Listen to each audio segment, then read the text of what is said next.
La Sociedad Argentina de Diabetes también tiene un consenso con respecto a la reclasificación y monitoreo del metabolismo de hidratos de carbono luego del parto. Cuando vamos saliendo del tema de diagnóstico de diabetes, cuando lo que queremos diagnosticar es insulinoresistencia, una de las mediciones que se realizan es la de insulina.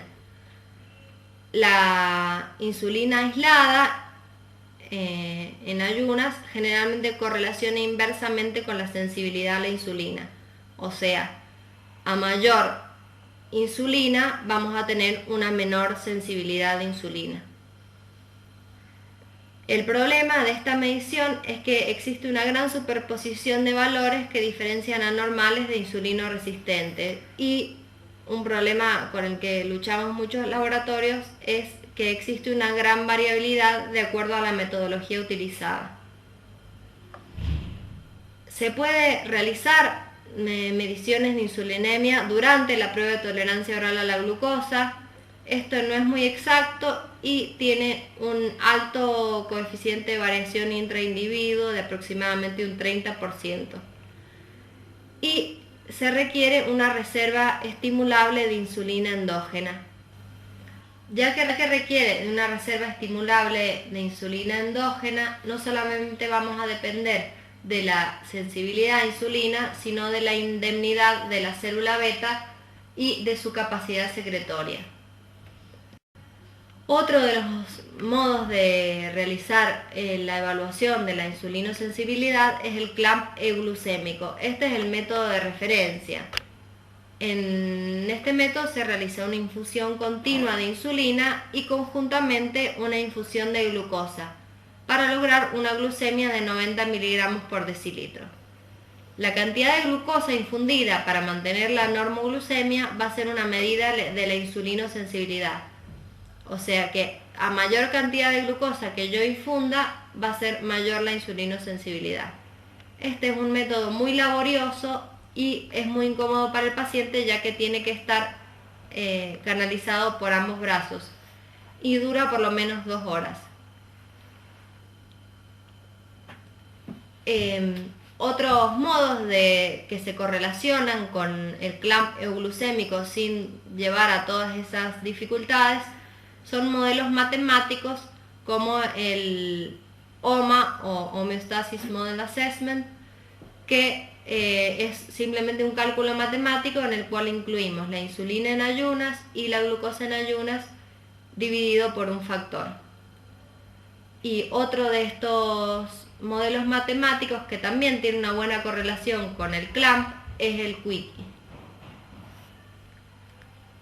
El índice de insulina-glucosa también es utilizado, pero es menos sensible que otros índices.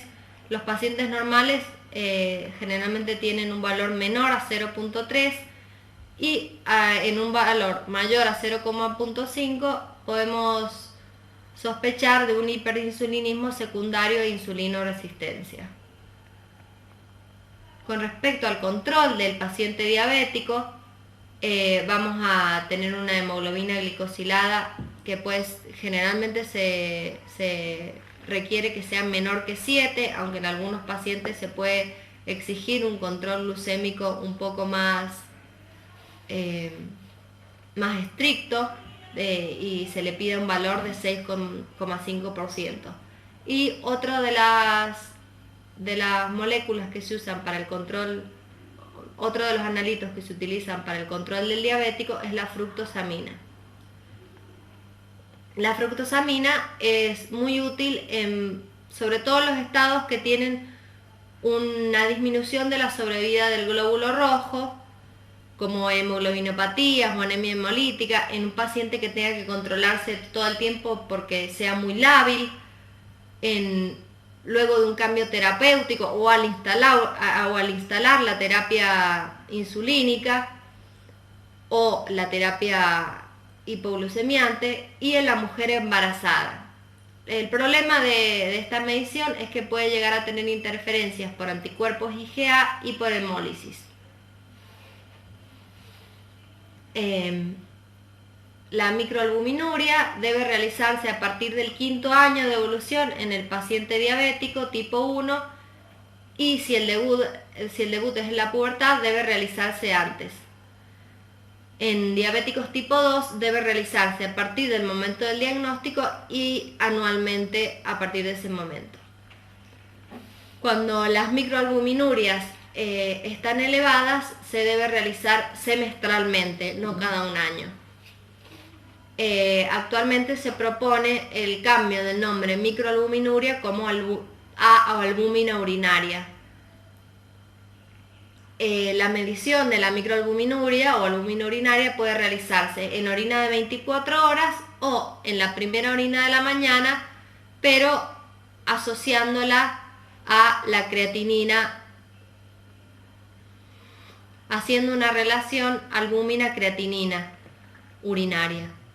Acá tenemos los valores de referencia de esta relación. Para pacientes normales, la microalbuminuria tiene que ser menor a 30 miligramos por gramo de creatinina. En microalbuminuria se considera un valor de 30 a 299 miligramos por gramo, y la macroalbuminuria o proteinuria, generalmente en estos pacientes observamos proteinuria macroscópica, es un valor mayor a 300 miligramos por gramo. Un tema que está actualmente muy en boga es el de la hiperglucemia en la internación. Esto a partir de un estudio que hizo Vandenberg, que presentó en el New England Journal, ya que generalmente los pacientes en internación se les requería un control glucémico muy estricto. La hiperglucemia en la internación puede ocurrir tanto en pacientes que tengan diabetes y sepan con diabetes que no hayan sido diagnosticadas previamente, y puede simplemente ocurrir en el marco de la internación y revertir luego del alta. Es muy importante definir si el paciente presenta una hiperglucemia por estrés, o sea, por estar internado, o si se trata de un paciente con diabetes y que no era conocida. Para el diagnóstico diferencial de si es un paciente con hiperglucemia por estrés o con diabetes, se suele utilizar la hemoglobina glicosilada. En una hemoglobina glicosilada mayor a 6%, en el contexto de una glucosa plasmática aumentada mayor a 126 miligramos por decilitro, mostró un 100% de especificidad y un 75% de sensibilidad en pacientes sin diabetes conocida para el diagnóstico de que ha tenido diabetes previamente. Después de todos estos estudios, se hizo un consenso con la Asociación de Endocrinólogos Clínicos y la Asociación de Diabetes Americana, en la cual se plantearon objetivos glucémicos recomendados para pacientes en cuidados intensivos, que debían llevarse a cabo con una infusión intravenosa de insulina. El valor recomendado para los pacientes críticos es de 150 a 180 miligramos por decilitro. Se puede aceptar entre 110 y 180, pero el nivel recomendado es de 140 a 180. En pacientes no críticos sí pueden estar los valores entre 110 y 180 miligramos por decilitro. En quirófano, los valores el objetivo glucémico es igual, entre 140 y 180 miligramos por decilitro, y el postquirúrgico depende si es sala general o si es en unidades críticas. Si es en unidades críticas, mantenemos el objetivo glucémico de pacientes críticos, que es de 140 a 180 miligramos por decilitro. En sala general, las glucemias tienen que ser menor a 140 miligramos por decilitro antes de una comida y menor a 180 miligramos por decilitro en controles al azar. O sea que pueden ser entre 110 a 180. Existen diferentes tablas para realizar el manejo de la hiperglucemia en las distintas salas de internación. Este es un ejemplo de un apéndice para el manejo de la hiperglucemia en la unidad coronaria en paciente no diabético y en paciente diabético. Todo para conseguir el objetivo glucémico requerido. Ahora vamos a cambiar completamente de tema y vamos a ir a la falta de glucemia, a la hipoglucemia. Existe un delicado balance entre la producción de glucosa, que puede ser tanto proveniente del consumo de los carbohidratos o la producción hepática, y el consumo sobre todo por cerebro, que es uno de los órganos que más glucosa utiliza, y riñón, eritrocitos y tejidos insulinos sensibles como el músculo. Cuando el consumo de glucosa es superior a la producción de glucosa, ocurre la hipoglucemia. La glucosa es un combustible obligado para el cerebro, por lo que existen una serie de mecanismos que van a tratar de preservar el suministro continuo a través de la circulación. Uno de estos mecanismos es la disminución de la insulina y el aumento del glucagón, y además el aumento de las catecolaminas, y luego de una hiperglucemia prolongada van a entrar a actuar otros mecanismos como el aumento de cortisol y el aumento de GH. Para realizar el diagnóstico de hipoglucemia se tienen que presentar la tríada de Whipple.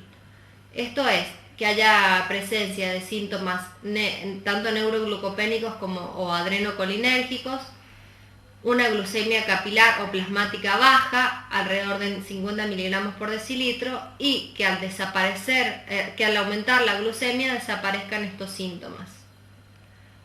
Dentro de los síntomas adrenérgicos tenemos taquicardia, palpitaciones, palidez, los síntomas colinérgicos, sudoración y náuseas. Los síntomas neuroglucopénicos son los que se producen por la disminución de la glucosa a nivel cerebral per se. Por ejemplo, el hambre, vértigo, cefalea, debilidad, confusión, incluso pueden llegar a convulsiones y alteración del comportamiento.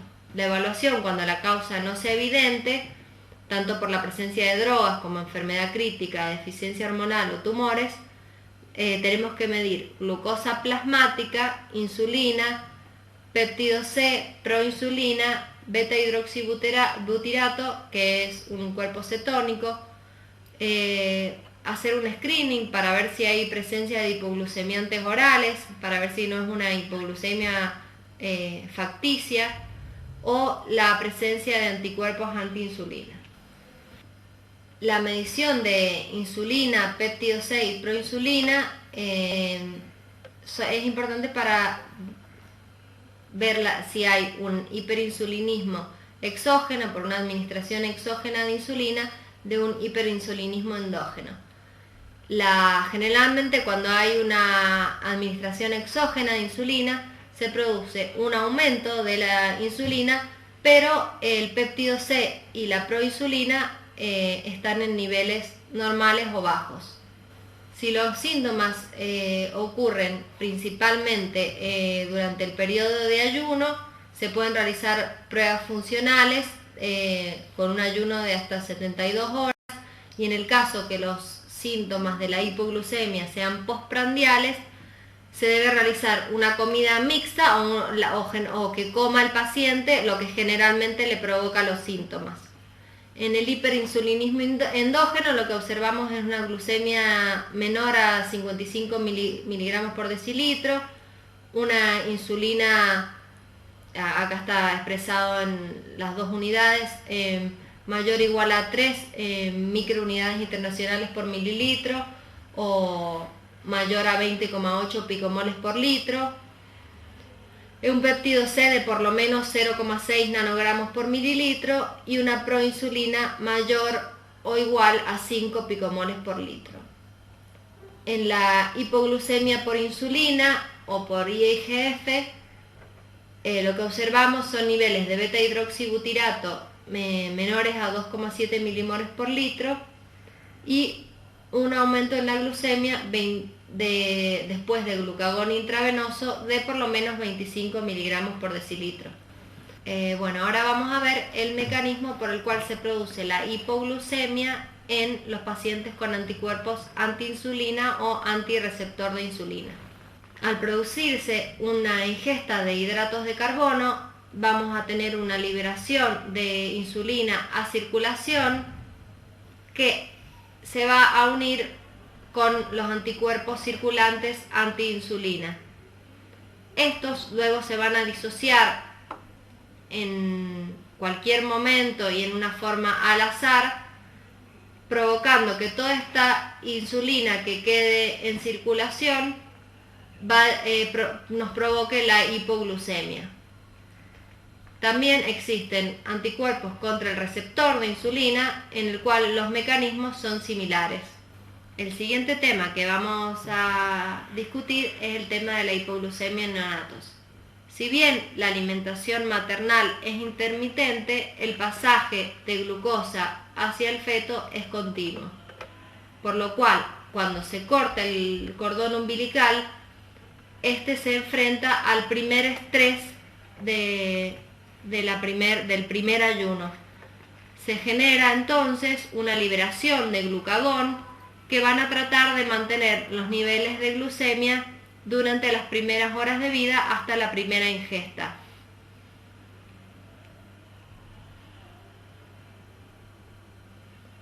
Si bien se produce esta liberación de glucagón en las primeras 2 horas de vida, luego de las primeras 2 horas de vida la glucemia suele disminuir, estabilizándose alrededor de las 4 a 6 horas de vida.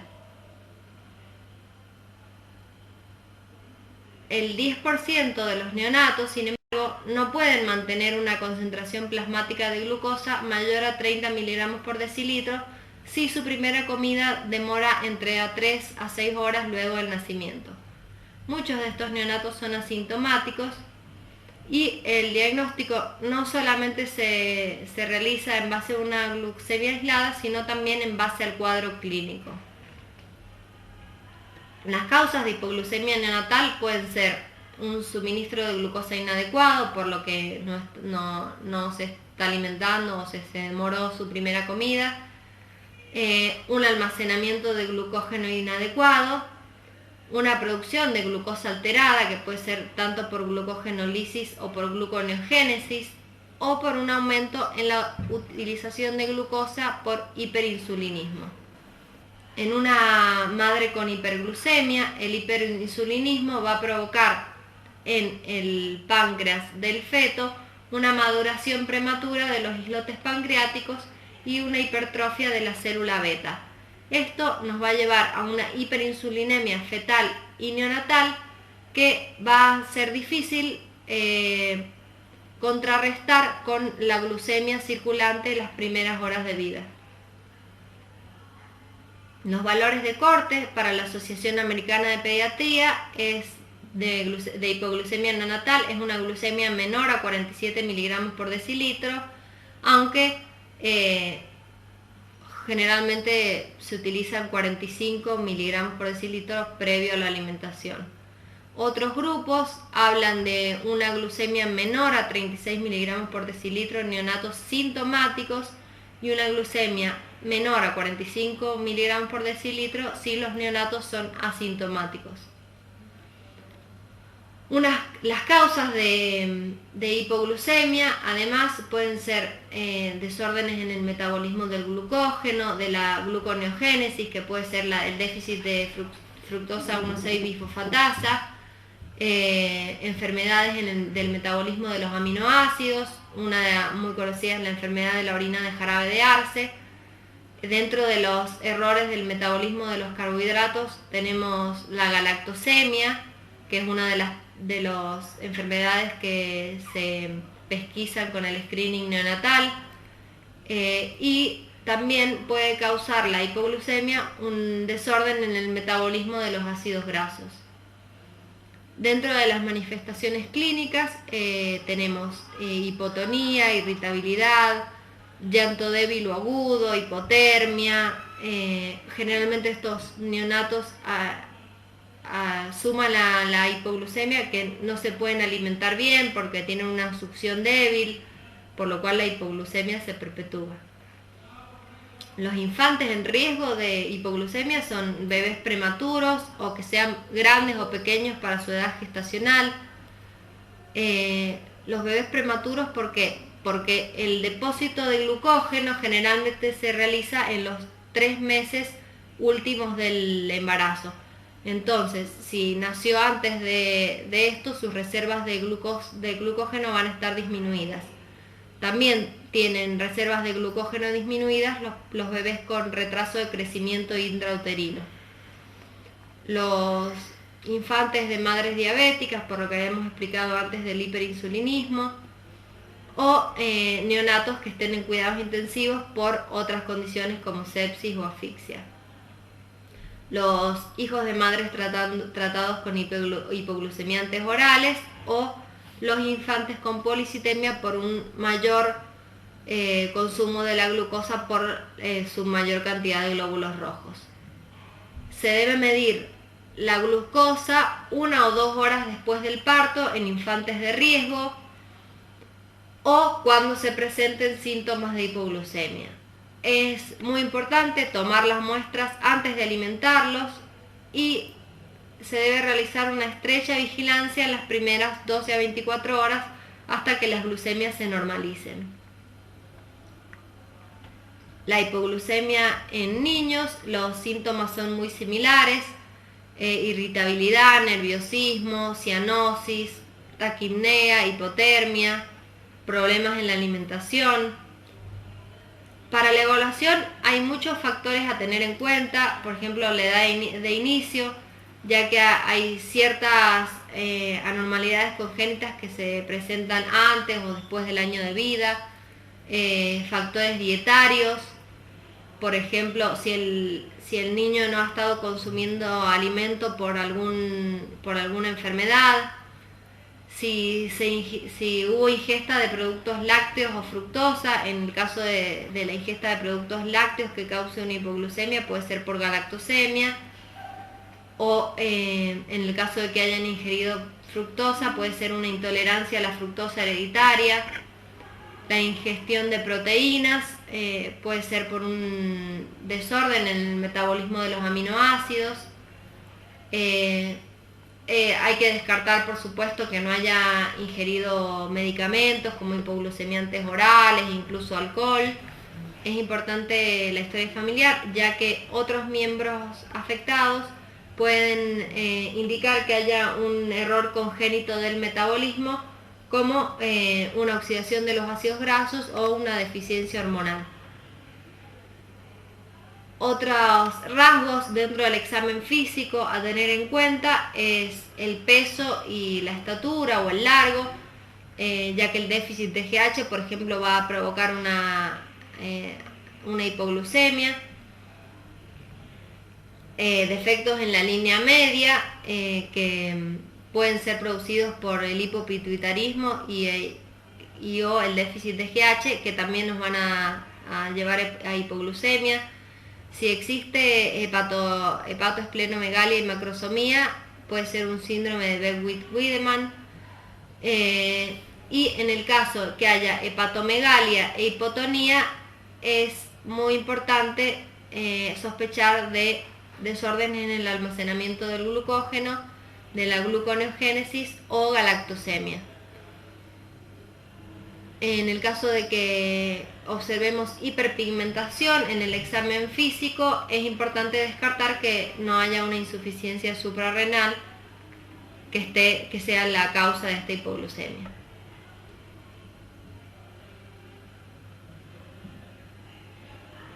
Las sustancias claves que tenemos que medir desde el laboratorio son glucemia, ácidos grasos libres, beta hidroxibutirato, otro cuerpo cetónico, lactato, carnitina y acilcarnitinas, las hormonas glucorreguladoras, la insulina, péptido C, que se miden en otros casos de hipoglucemia, los electrolitos, función hepática, análisis toxicológicos y screening metabólico. Luego del episodio, inmediatamente la próxima orina que emita debe ser recolectada para medir cetonas y sustancias reductoras. La presencia de sustancias reductoras en orina sugiere una galactosemia o una intolerancia hereditaria a la fructosa. El resto de la orina debe ser congelado y guardado para estudios toxicológicos de ácidos orgánicos, ácidos dicarboxílicos y o acilicinas. Es muy importante conservar esta muestra, por lo cual debe remitirse al laboratorio con todas las indicaciones, ya que es muy preciado el poder realizar el diagnóstico en el momento de la hipoglucemia, ya que generalmente luego del episodio de la hipoglucemia todos estos valores vuelven a la normalidad. Existen también, en el caso de que no podamos realizar la medición durante el episodio de la hipoglucemia, podemos generar nosotros como una prueba funcional, generar la hipoglucemia. En niños que comen cada 4 o 6 horas, como los bebés o niños pequeños, se omite una o más comidas, y en los niños que realizan el ayuno nocturno, luego de la cena se empieza el ayuno y generalmente la hipoglucemia se va a desarrollar al día siguiente entre las 10 de la mañana y las 6 de la tarde. Es importante que el niño esté despierto en el momento de la hipoglucemia, por eso se hace en ese horario. Si se desarrolla el episodio, se tienen que realizar mediciones seriadas de glucosa, cetonas, lactato, alanina e insulina, y medir GH y cortisol en el momento de la hipoglucemia. Una cosa que me olvidé de decirles, pero que es muy importante, es que antes de realizar una prueba funcional para el diagnóstico de hipoglucemia, se debe realizar la medición de carnitinas y acilcarnitinas, ya que su déficit puede provocar una encefalopatía severa originada por la hipoglucemia. Otro test que puede realizarse es el test del glucagón, que nos da información relevante con respecto a la reserva de glucógeno. Lo que se hace es una infusión o una inyección intramuscular de glucagón y se mide la respuesta a los 10, 20 y 30 minutos si hay un aumento de la glucemia. Un aumento mayor de 20 a 30 miligramos por decilitro sugiere que existe un almacenamiento de glucógeno y que no se puede liberar por hiperinsulinemia que puede ser endógena o exógena. La presencia es muy importante verificar si luego de este episodio de hipoglucemia existe una cetosis inapropiada o apropiada, o sea que exista una producción de cuerpos cetónicos.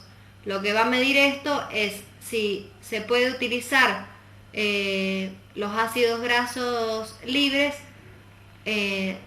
luego de una transformación a cuerpos cetónicos para una producción de energía. Generalmente en la cetosis apropiada o normal, el niño puede movilizar ácidos grasos libres y usarlos, y los niveles de beta hidroxibutirato son mayores a 25 milimoles por litro. Esta hipoglucemia cetósica se puede producir por déficit de GH o de cortisol y por alteraciones en el metabolismo de aminoácidos y de ácidos orgánicos. Con respecto a la cetosis inapropiada, el niño no puede movilizar los ácidos grasos libres para utilizarlos como fuente de energía. Puede producir, generalmente el valor observado de beta hidroxibutirato es menor a 2,5 milimoles por litro y generalmente se produce por un hiperinsulinismo o por defectos en la oxidación de ácidos grasos libres. Esto se puede distinguir de alteraciones del almacenamiento del glucógeno y deficiencia de la glucosa 6-fosfatasa, ya que, por ejemplo, en la glucosa 6-fosfatasa se observa una gran hepatomegalia y hipertrigliceridemia, y luego de la prueba de glucagón se observa un aumento del lactato. Con respecto al diagnóstico diferencial entre hiperinsulinismo o defectos en la oxidación de ácidos grasos libres, el diagnóstico diferencial se realiza con una respuesta franca al test de glucagón, es indicador de hiperinsulinismo. Eso sería todo con respecto al diagnóstico de hipoglucemia y de diabetes. Son muchos temas, así que cualquier cosa, les dejo mi mail por cualquier consulta y bueno, muchas gracias.